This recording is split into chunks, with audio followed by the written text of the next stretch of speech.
Hai Sobat Lentera, Tera News kembali hadir menyapa Anda dengan membawakan sederet informasi terhangat dan inspiratif.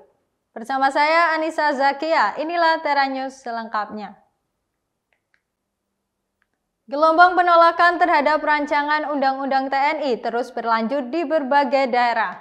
Aksi ini merupakan respon atas pengesahan RUU TNI yang dianggap mengancam demokrasi dan membuka peluang kembalinya duifungsi militer dalam pemerintahan sipil.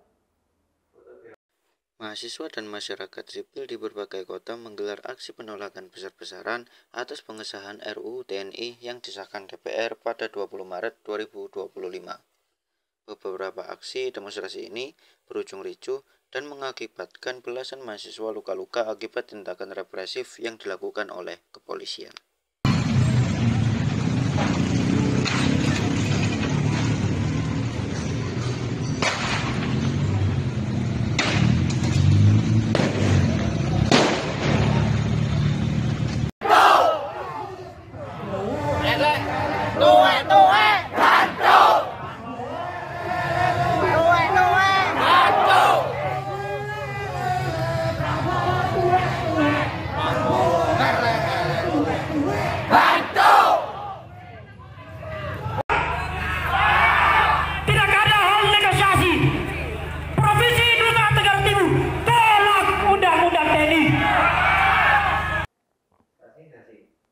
Turnamen bulu tangkis Yonex Swiss Open 2025 telah selesai digelar. Negeri Tirai Bambu borong gelar juara pada kompetisi Super 300 ini.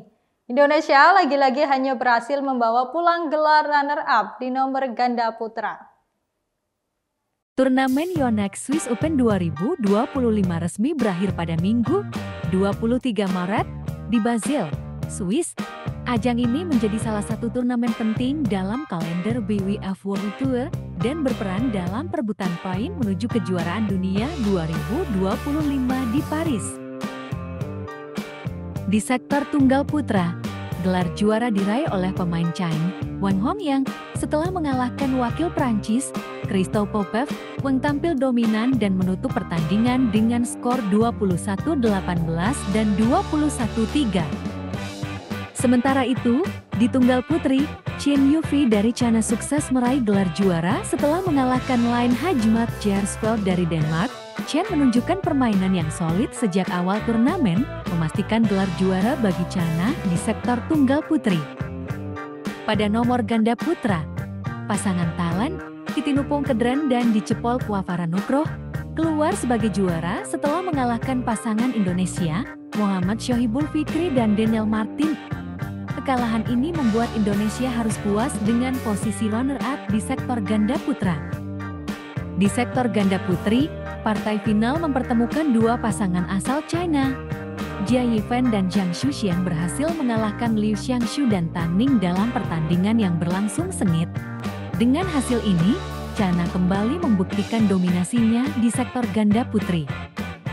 Secara keseluruhan, China mendominasi turnamen dengan meraih 4 dari 5 gelar yang diperebutkan. Sementara Indonesia belum berhasil membawa pulang gelar juara, namun tetap menunjukkan performa yang kompetitif, terutama di sektor ganda putra.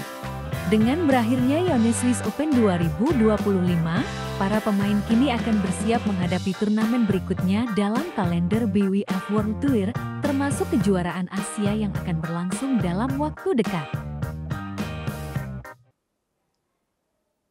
Saat Hari Raya Idul Fitri tiba, setiap negara memiliki tradisinya sendiri dalam merayakan Hari Kemenangan. Di Turki ada satu kebiasaan unik yang selalu dinanti-nantikan, yaitu Ramazan Bayrami atau yang dikenal sebagai Pesta Gula. Seperti apa keseruannya? Simak liputan selengkapnya. Jika umat Islam di Indonesia identik dengan hidangan opor dan ketupat ketika Lebaran, maka lain halnya di Turki. Hari Raya Idul Fitri di Turki disebut dengan Ramazan Bayrami, tetapi masyarakat lebih sering menyebutnya Şeker Bayrami, yang berarti pesta gula. Nama ini bukan tanpa alasan. Lebaran di Turki berarti saatnya menyicipi yang manis-manis, seperti permen, coklat, dan roti manis. Anak-anak menjadi yang paling bersemangat menyambut tradisi ini. Mereka berkeliling dari rumah ke rumah, mengucapkan salam dan doa kepada orang-orang yang lebih tua, lalu sebagai gantinya mereka menerima permen dan camilan manis. Selain berbagi makanan manis, masyarakat Turki juga melakukan kunjungan ke rumah keluarga dan kerabat mereka untuk bermaaf-maafan, mengenakan pakaian terbaik mereka, serta mengunjungi makam orang-orang terkasih untuk berdoa.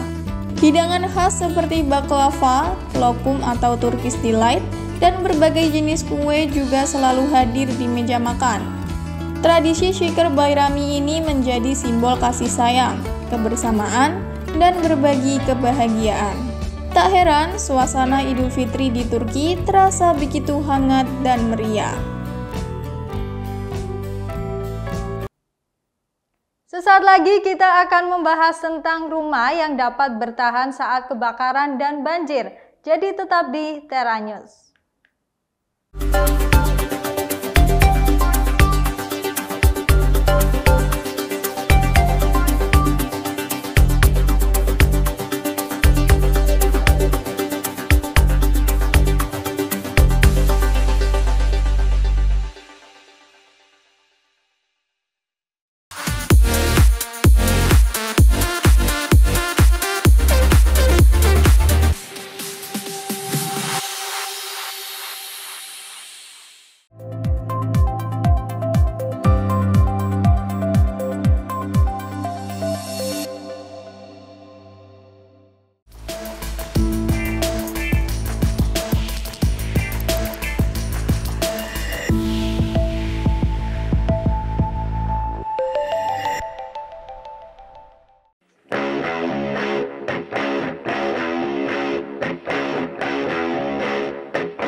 Banyak rumah di Amerika Serikat yang terbuat dari bahan yang mudah terbakar.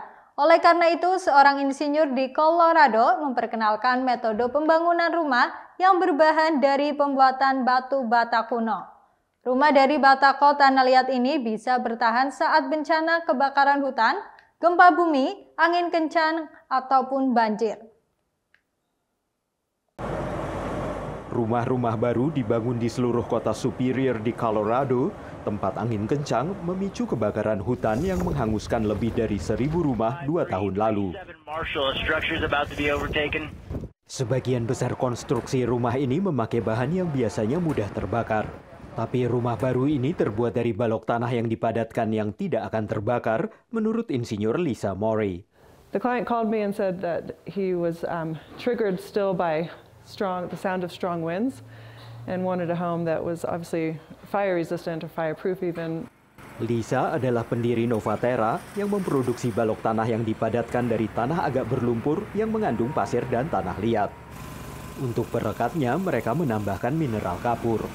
Campuran yang masih gembur ini kemudian dimasukkan ke alat pres untuk dipadatkan dan menghasilkan balok tanah padat. Setelah terkena udara dalam sebulan, balok-balok ini akan mengeras dan siap digunakan. Di lokasi pembangunan dekat kota Langman, Lisa dan krunya menyisakan ruang antara deretan balok untuk diisi bahan insulasi. Rangka besi dalam dinding membantu membuatnya tahan gempa. So it's going to maintain its strength. In the hundreds, if not thousands of years, I hope this building will be standing. Di kota Superior, pemilik rumah yang dibangun dengan balok tanah ini mengatakan ia tidak akan pernah lupa bagaimana dulu angin yang menderu mengguncang rumahnya yang terbuat dari rangka kayu. Lalu datang api dan ia harus menyelamatkan diri. Menurutnya, rumah dengan balok tanah baru ini telah mengembalikan ketenangannya. So this methodology of construction, it basically, the house will not shake. You will not feel the wind from inside the house, even if it's very windy outside. Rumah-rumah baru ini dibangun dengan kekuatan konstruksi batu bata jemuran yang telah dimodernisasi dan juga berdasarkan kearifan bahwa tanah tidak akan terbakar. Dari Arlington, Virginia, saya Helmi Yohanes dan tim VOA. Maskapai penerbangan nasional Kenya memproduksi bahan bakar solar yang dibuat dari limbah plastik guna menjalankan kendaraan bermotor di bandara. Menurut pihak berwenang di Kenya, tujuannya adalah untuk menyediakan bahan bakar yang lebih murah, sembari mengurangi polusi sampah plastik. Pembuangan plastik yang tidak terkendali di Kenya sering meningkatkan polusi dan limbah di lingkungan. Sebagian besar plastik ini berakhir di tempat pembuangan sampah. Namun Oktober lalu, maskapai penerbangan nasional Kenya Airways meluncurkan proyek untuk mengubah plastik menjadi bahan bakar. Plastik dicacah dan dimasukkan ke dalam wadah ini. Panas akan memecah plastik menjadi minyak yang kemudian disuling menjadi bahan bakar solar untuk kendaraan darat. Menurut kepala operasi perusahaan ini, setidaknya 1.000 liter bahan bakar diproduksi setiap hari. We get people to work here in the plant and we get people to work in the community to collect that plastic from the community and pays money as well for the community. So we take that waste plastic from the community around and we use that. So 98% comes from the community around us. 2% comes from the airline. Para ilmuwan mengatakan solar yang dihasilkan dari sampah plastik kurang efisien dibanding bahan bakar biasa, menghasilkan emisi gas buang yang lebih tinggi dan memiliki titik nyala yang lebih rendah sehingga lebih mudah terbakar. Pada saat yang sama, pasokan dan harga minyak tidak menentu dan Kenya hampir tidak memproduksi minyak mentah. Jadi menurut para ahli, menciptakan alternatif bahan bakar sangatlah penting. You begin to change people to renewable energy. And then also cut the dependency on fuel, on the traditional hydrocarbon fuels. And the earlier you do it, the better it will be for the country. Selain itu, polusi plastik masih menjadi masalah yang signifikan di Kenya, meski ada komitmen nasional belum lama ini untuk meningkatkan daur ulang. Diperkirakan 92% plastik di Kenya dikelola secara tidak tepat, dan hanya 7% yang didaur ulang menurut laporan terbaru. We do use the plastics that is in terms of bottles and other like trays and such like things. So when they break, we would be forced to dispose them. But now with the plant, we are able to bring them back here and recycle the same to produce diesel. Pabrik bahan bakar solar ini dirancang para insinyur Kenya dan merupakan yang pertama dari jenis tersebut di negara itu. Para pejabat Kenya Airways mengatakan memproduksi bahan bakar ini secara lokal akan menghemat biaya dan mengurangi limbah plastik. Dari Arlington, Virginia, saya Helmi Yohanes dan tim VOA. Kue tetu, takjil khas Sulawesi kembali hadir dan menjadi incaran banyak orang saat Ramadan. Disajikan dalam wadah daun pandan yang memberikan aroma khas, kudapan ini memiliki cita rasa manis gurih yang menggugah selera. Namun, di luar bulan puasa, kue ini semakin sulit ditemukan. Mengapa demikian? Berikut liputan selengkapnya. Saat bulan Ramadan tiba, berbagai jajanan tradisional kembali hadir di tengah masyarakat. Salah satunya adalah kue tetu. Kudapan khas Sulawesi ini dikenal dengan cita rasa manis gurih yang menggugah selera. menjadikannya pilihan takjil favorit untuk berbuka puasa. Kue tetu terbuat dari campuran tepung terigu, santan, dan gula merah atau gula pasir.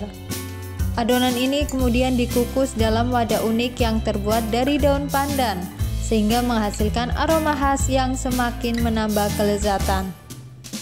Tidak hanya sebagai wadah, daun pandan juga memberikan tampilan menarik yang menyerupai bentuk perahu.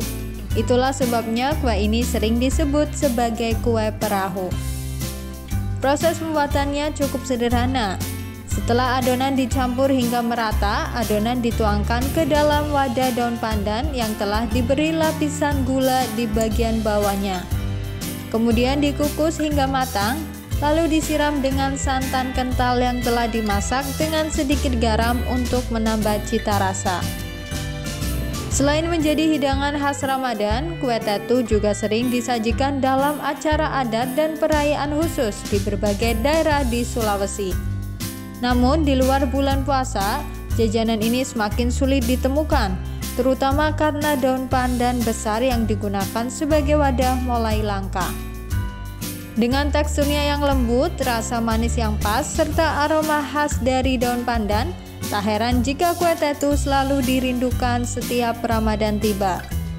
Bagi pecinta kuliner tradisional, kue ini bukan sekadar makanan, tetapi juga bagian dari warisan budaya yang patut dijaga. Dan informasi tadi mengakhiri Tera News saat ini. Anda dapat saksikan kembali tayangan saat ini di YouTube channel kami, Lentera TV Media, dan website kami, lentera.tv. Saya Anissa Zakia pamit undur diri, terima kasih dan sampai jumpa.